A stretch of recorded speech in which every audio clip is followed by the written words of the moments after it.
Hi friends, ಎಲ್ರಿಗೂ ನಮಸ್ಕಾರ. ಕಾವ್ಯದಲ್ಲಿ ಕೃಷಿ ಯೂಟ್ಯೂಬ್ ಚಾನಲ್ಗೆ ಎಲ್ರಿಗೂ ವೆಲ್ಕಮ್ ಫ್ರೆಂಡ್ಸ್, ಹಾರ್ಟ್ಲಿ ವೆಲ್ಕಮ್. ಯಾರೆಲ್ಲ ಮುಂದೆ ಬಾರಿ ನನ್ನ ವಿಡಿಯೋ ನೋಡ್ತಾ ಇದ್ದೀರಾ ದಯವಿಟ್ಟು ಸಬ್ಸ್ಕ್ರೈಬ್ ಮಾಡ್ಕೊಂಡು ನೋಡಿ, ಹಾಗೆ ಬೆಲ್ ಐಕನ್ ಕೂಡ ಕ್ಲಿಕ್ ಮಾಡಿ ಮುಂದೆ ಮಾಡುವಂಥ ವಿಡಿಯೋಗಳ ನೋಟಿಫಿಕೇಶನ್ ಪಟ್ಟಂತ ಸಿಗುತ್ತೆ.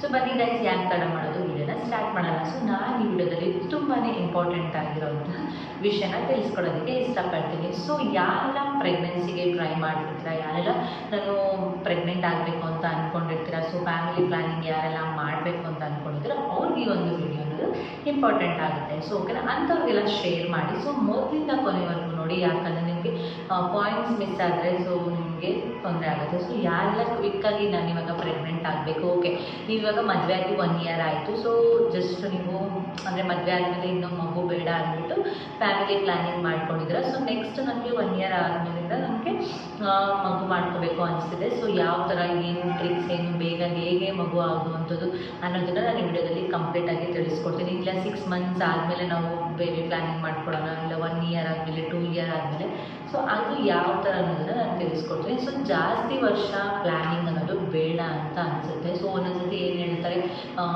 ಏನಂತಾರೆ, ನಾವು ಬೇಕು ಅಂದಾಗ ದೇವ್ರು ಕೊಡಲ್ಲ, ದೇವ್ರು ಕೊಟ್ಟಂಗೆ ನಾವು ಇಸ್ಕೋಬೇಕು ಅಂತಾರಲ್ಲ. ಸೊ ಅದೇ ರೈಟು. ಯಾಕಂದರೆ ಎಷ್ಟೊಂದು ವೀಡಿಯೋಸ್ಗಳಲ್ಲಿ ನೋಡಿದ್ದೀವಿ, ಎಷ್ಟೋ ಲೈವ್ ಎಕ್ಸಾಂಪಲ್ಗಳು ಕೂಡ ಸಿಕ್ಕಿದೆ. ಯಾವಾಗ ನಿಮಗೆ ಅಂದರೆ 1 year okay, 1 year 6 months, 1 year 2 year okay, but 3 years 4 years ಎಲ್ಲ ಅಷ್ಟೊಂದು ಪ್ಲ್ಯಾನಿಂಗ್ ಬೇಡ ಅನಿಸುತ್ತೆ. ಸೊ ಈಗಿನ ಜನ್ರೇಷನಲ್ಲಿ ಸೊ ಆದಷ್ಟು ಬೇಗ ಅಂದರೆ ಬೇಬಿ ಪ್ಲ್ಯಾನಿಂಗ್ ಮಾಡ್ಕೊಳ್ಳಿ, ಅಂದರೆ ಮಗು ಮಾಡ್ಕೊಳ್ಳಿ. ಸೊ ಮಾಡ್ಕೊಳ್ಳೋದ್ರಿಂದ ಮಗು ಪಾಡಿಗೆ ಮಗು ಬೆಳೆಯುತ್ತೆ. ನಿಮ್ಮ ಫ್ಯಾಮಿಲಿಯಲ್ಲಿ ಎಲ್ಲರೂ ಇರ್ತಾರೆ, ಅವ್ರು ನೋಡ್ಕೋತಾರೆ, ನೀವೇ ನೋಡ್ಕೋಬೇಕು. ನನಗೆ ಕಮಿಟ್ಮೆಂಟ್ಸ್ ಇದೆ ಅದು ಇದು ಅಂತೆಲ್ಲ ಅದ್ರ ಮೇಲೆ ಹಾಕೋದಕ್ಕೆ ಹೋಗ್ಬಾರ್ದು. ಮಗು ಬೆಳೀತಾ ಇರುತ್ತೆ, ಅದನ್ನು ಅದ್ರ ಪಾಡಿಗೆ ಅದು ಬೆಳೀತಾ ಇರುತ್ತೆ, ನೋಡ್ಕೊಳ್ಳೋರು ಇರ್ತಾರೆ. ನೀವು ಕೂಡ ಏನಾದರೂ ವರ್ಕಿಂಗ್ ವುಮೆನ್ಸ್ ಇರೋರು ಇದೆಲ್ಲ ಯೋಚನೆ ಮಾಡ್ತಾರೆ, ಮತ್ತು ಕಮಿಟ್ಮೆಂಟ್ಸ್ ಇರೋರು ಯೋಚನೆ ಮಾಡ್ತಾರೆ.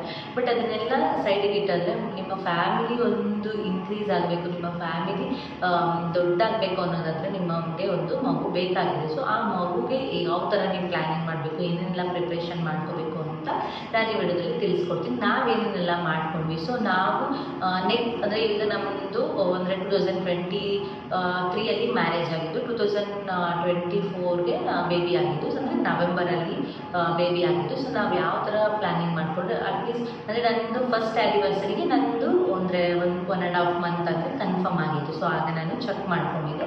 ಆ ರೀತಿಯಾಗಿ ನಾವು ಆ್ಯನಿವರ್ಸರಿಗೆ ಗಿಫ್ಟ್ ಕೊಡೋ ಅಂಥದ್ದು ಆ ಥರ ಚೆನ್ನಾಗಿರುತ್ತೆ. ಬಟ್ ಬೇಗನೂ ಅಷ್ಟು ಚೆನ್ನಾಗಿರಲ್ಲ. ಮದುವೆ ಆಗಿತ್ತು ಅಂದರೆ 1 ಇಯರ್ ಆ್ಯನಿವರ್ಸರಿಗೆ ಮಗು ಕೈಯಲ್ಲಿರೋದು ಅದು ಅಷ್ಟು ಓಕೆ, ಅಂದರೆ ಇವಾಗೆಲ್ಲ ಮಾಡ್ಕೋತಾರೆ ಓಕೆ, ಆದಷ್ಟು ಬೇಗನೂ ಆಗುತ್ತೆ. ನಾವೇನಂತಂದ್ರೆ ನನ್ನ 1 ಇಯರ್ ಆ್ಯನಿವರ್ಸರಿಗೆ ನನ್ನ ಪ್ರೆಗ್ನೆನ್ಸಿ ಕನ್ಫರ್ಮ್ ಆಗಿತ್ತು. ಸೊ ಅಂದರೆ ಒಂದು 9 ಮಂತ್ಸ್ ಅಥವಾ 10 ಮಂತ್ಸು ನಾವು ಗ್ಯಾಪ್ ತೊಗೊಂಡಿದ್ವಿ. ಸೊ ಅದಾದಮೇಲೆ ನಾವು ಟ್ರೈ ಮಾಡಿದ್ದು. ನಾನು ಹೇಳೋವಂಥ ಟ್ರಿಕ್ಸ್ಗಳನ್ನ ನಿಮಗೆ ಹೇಳ್ತೀನಿ. ಸೊ ನೀವು ಕೂಡ ಈ ರೀತಿ ಏನಾದರೂ ಪ್ಲ್ಯಾನಿಂಗ್ ಮಾಡಿ ಆಮೇಲೆ ಕ್ವಿಕ್ಕಾಗಿ ಬೇಕು, ನಾನು ಬೇಗ ಪ್ರೆಗ್ನೆಂಟ್ ಆಗಬೇಕು ಅಂಥವ್ರಿಗೆ ಈ ವಿಡಿಯೋ ಶೇರ್ ಮಾಡಿ ಅಂತ ಹೇಳ್ತೀನಿ. ಸೊ ಏನಂತ ಹೇಳಿದ್ರೆ, ಇವಾಗ ಒಂದು ಎಕ್ಸಾಂಪಲ್ ಹೇಳ್ತೀನಿ. 1 ಇಯರ್ ಗ್ಯಾಪ್ ಬೇಕು. 1 ಇಯರ್ ಗ್ಯಾಪ್ ಆದಮೇಲೆ ಸೊ ಈಗ 1 ಇಯರ್ ಗ್ಯಾಪ್ ಆಗೋದು. ಸೊ ನೀವು ಈಗ ನಿಮ್ಮ ಮನೆಯಲ್ಲೆಲ್ಲ ಪ್ರೆಷರ್ ಮಾಡ್ತಿದ್ದಾರೆ, ಬೇಬಿ ಬೇಕು, ಬೇಬಿ ಪ್ಲ್ಯಾನಿಂಗು, ಮಗು ಬೇಕು ಅಂತ ಹೇಳ್ತಿದ್ದಾರೆ. ಸೊ ನೀವೇನು ಅಂತ ಹೇಳಿದ್ರೆ, ಸೊ ಆಲ್ಮೋಸ್ಟ್ ಎಲ್ಲ ಡಿಪೆಂಡ್ ಆಗಿರುತ್ತೆ ವುಮೆನ್ಸ್ ಮೇಲೆ ಡಿಪೆಂಡ್ ಆಗಿರುತ್ತೆ. ಅವರು ಪೀರಿಯಾಡಿಕ್ ಸೈಕಲ್ ಮೇಲೆ ಡಿಪೆಂಡ್ ಆಗಿರುತ್ತೆ. ಸೊ ಅವರು ಒಂದು ಪೀರಿಯಾಡಿಕ್ ಸೈಕಲ್ ಯಾವುದಿರುತ್ತೆ, ಇವತ್ತು ಡೇಟ್ ಲೆಕ್ಕ ಹಾಕ್ಕೊಳ್ಳಿ. ಇವಾಗ ಜುಲೈ ಓಕೆನಾ, ಜುಲೈಯಲ್ಲಿ 1ನೇ ತಾರೀಕು ನಿಮ್ಮದು ಪೀರಿಯಡ್ ಸ್ಟಾರ್ಟ್ ಆಗಿರುತ್ತೆ. ಸೊ 1ನೇ ತಾರೀಕಿಂದ 5 ಡೇಸು ನಿಮಗೆ ಬ್ಲೀಡಿಂಗ್ ಆಗುತ್ತೆ. ಸೊ ಆಗ ನೀವು ಹಸ್ಬೆಂಡ್ ಆ್ಯಂಡ್ ವೈಫು ಇಂಟರ್ಕೋರ್ಸ್ ಮಾಡಲ್ಲ ಓಕೆನಾ. ಸೊ ಅದಾದ ತಕ್ಷಣ 5 ಡೇಸ್ ಬಿಟ್ಟು ನೀವು ಇನ್ನೂ ಒಂದು 5 ಡೇಸು ಗ್ಯಾಪ್ ಬಿಡಬೇಕಾಗುತ್ತೆ. ಯಾಕೆಂದರೆ ಓವಲೇಷನ್ ಪೀರಿಯಡ್ ಅಲ್ಲ, ಎಗ್ ರಿಲೀಸ್ ಪೀರಿಯಡ್ ಅಲ್ವಾ, ಎಗ್ ರಿಲೀಸ್ ಪೀರಿಯಡ್ ಅಲ್ಲ. 12th ಡೇಯಿಂದ ಅಂದರೆ ನೀವು ಜುಲೈ 12ನೇ ತಾರೀಕಿಂದ ನೀವು ಇಂಟರ್ಕೋರ್ಸ್ ಸ್ಟಾರ್ಟ್ ಮಾಡಬೇಕಾಗುತ್ತೆ. ಅಂದರೆ ಸೊ ಮಗು ಮಾಡ್ಕೊಳ್ಳೋದಕ್ಕೆ ನೀವು ಪ್ಲ್ಯಾನಿಂಗನ್ನು ಮಾಡ್ಕೋಬೇಕಾಗುತ್ತೆ. ಅರ್ಥ ಆಯಿತು ಅಂತ ಅನ್ಕೋತೀನಿ.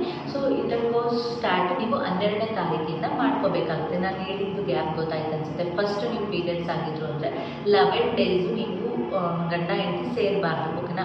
12 ಡೇಸ್ ಆದಮೇಲಿಂದ ನೀವು ಗಂಡ ಹೆಂಡತಿ ಸೇರ್ಬೋದು, ನೀವು ಇಂಟರ್ಕೋರ್ಸ್ ಮಾಡ್ಕೋಬೋದು ಓಕೆನಾ.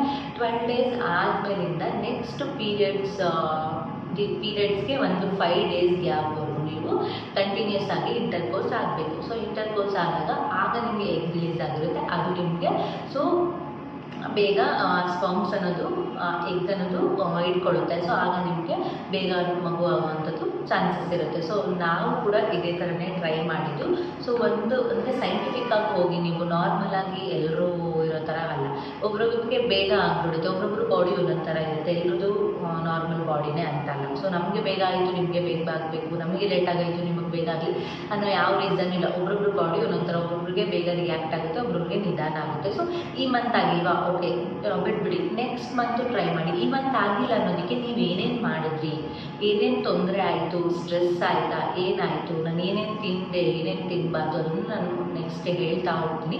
ಇದನ್ನು ನೀವು ಕ್ಯಾಲ್ಕುಲೇಟ್ ಮಾಡ್ಕೋಬೇಕು. ಇವಾಗ ನಿಮ್ಗೆ ಈ ಮಂತ್ ನೀವು ಟ್ರೈ ಮಾಡಿದ್ವಿ ಬಟ್ ಆಗಿಲ್ಲ.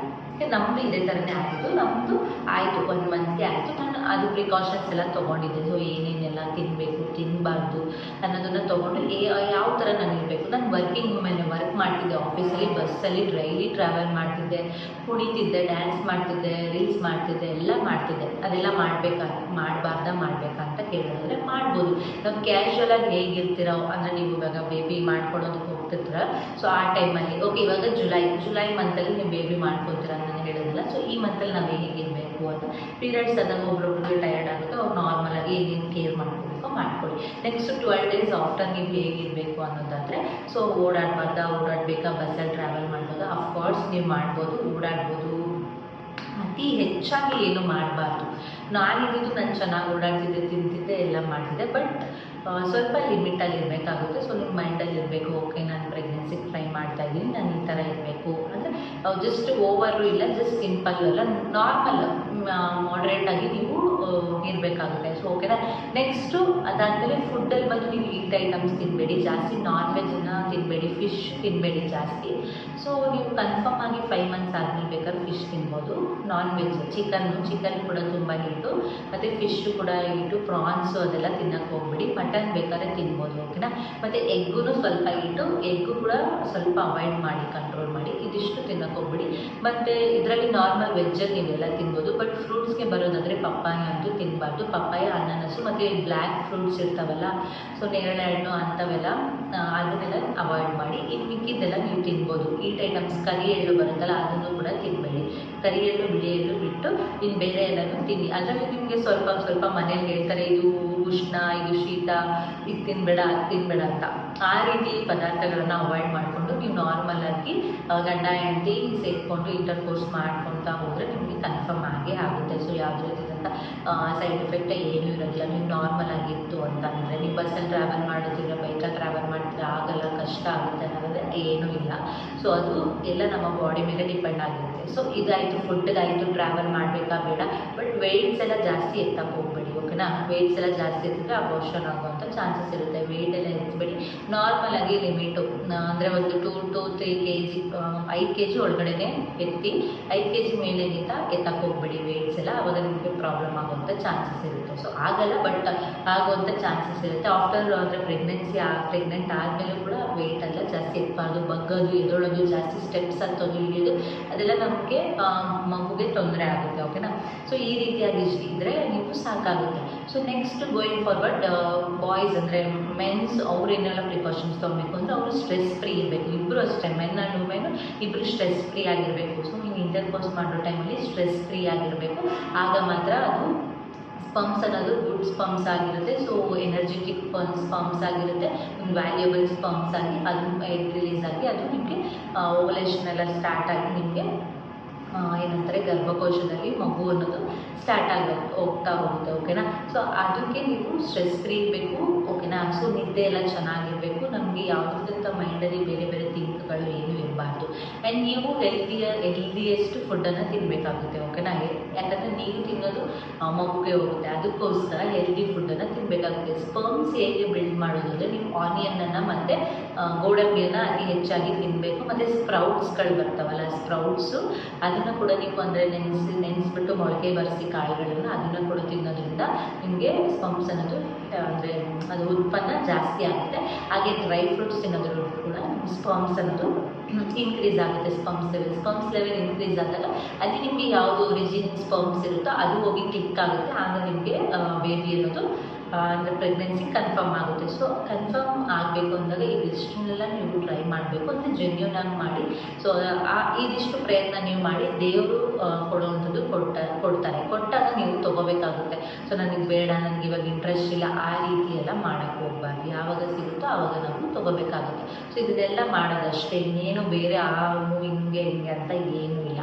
ಸೊ ನೀವು ನೋಡ್ಬೋದು ಆಗಿನ ಕಾಲದಲ್ಲೆಲ್ಲ ಈ ಥರ ಎಲ್ಲ ಏನೂ ಟ್ರಿಕ್ಸೇ ಇಲ್ಲ. ಸೊ ಎಷ್ಟೆಷ್ಟು ಮಕ್ಳು ಇರ್ತಿದ್ರು, ಎಷ್ಟೆಷ್ಟು ಇರ್ತಿದ್ರು, ಅವ್ರು ಅದನ್ನೆಲ್ಲ ಚಿಂತೆನೇ ಮಾಡ್ತಿರ್ಲಿಲ್ಲ. ಸೊ ಟೇಕ್ ಇಟ್ ಈಸಿ ಅನ್ನೋ ಥರ ಹೋಗ್ತಿದ್ರು. ಬಟ್ ಈಗ ತುಂಬ ಟಫ್ ಆಗಿದೆ, ಯಾಕಂದರೆ ಈಗೆಲ್ಲ ಫುಡ್ಡಲ್ಲಿ ಕೆಮಿಕಲ್ಸ್ ಇದೆ.